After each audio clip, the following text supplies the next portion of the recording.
এই প্লেটে শুধু খাবার না, এই প্লেটে আছে শত বছরের ইতিহাস আর আজকে সময়ের স্বাদ। আজ আমি ট্রাই করছি চিকেন চাপ, চিকেন মশলা আর গ্রিন নান।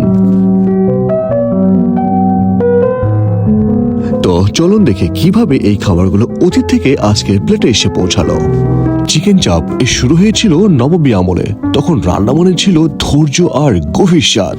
কেন বললাম? কারণ তখন হাড়সহ মাংসকে ঘন্টার পর ঘন্টা দই, কাজু, পেঁয়াজ আর গরম মশলায় ধীরে ধীরে রান্না করা হতো। কিন্তু এখন সেই রাজকীয় রান্নাই বদলে গেছে সময়ের সাথে।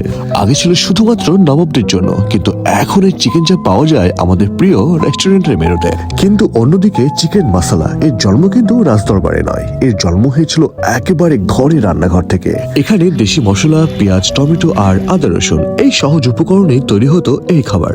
কিন্তু সময় বদলেছে, আর সেই ঘরোয়া স্বাদই আজ রেস্টুরেন্ট স্টাইল চিকেন মশলা হয়ে বিশ্বজুড়ে জনপ্রিয়। এবার আসি এই গ্রিন নানে। এটার ইতিহাসটা কিন্তু একটু ভ্রমণ প্রিয়, কারণ এটা কিন্তু সে মধ্যপ্রাচ্য থেকে শুরু করে এসে ঠেকেছে বর্তমানে আমাদের দেশে। আর সবচেয়ে মজার বিষয় হচ্ছে এই কারিগুলো কিন্তু এই নান ছাড়া প্রায় খাওয়া অসম্ভব। আর এই মজার খাবারটি আমি ট্রাই করেছিলাম একেবারে সদ্য নতুন ওপেন হওয়া এই রেস্টুরেন্টে।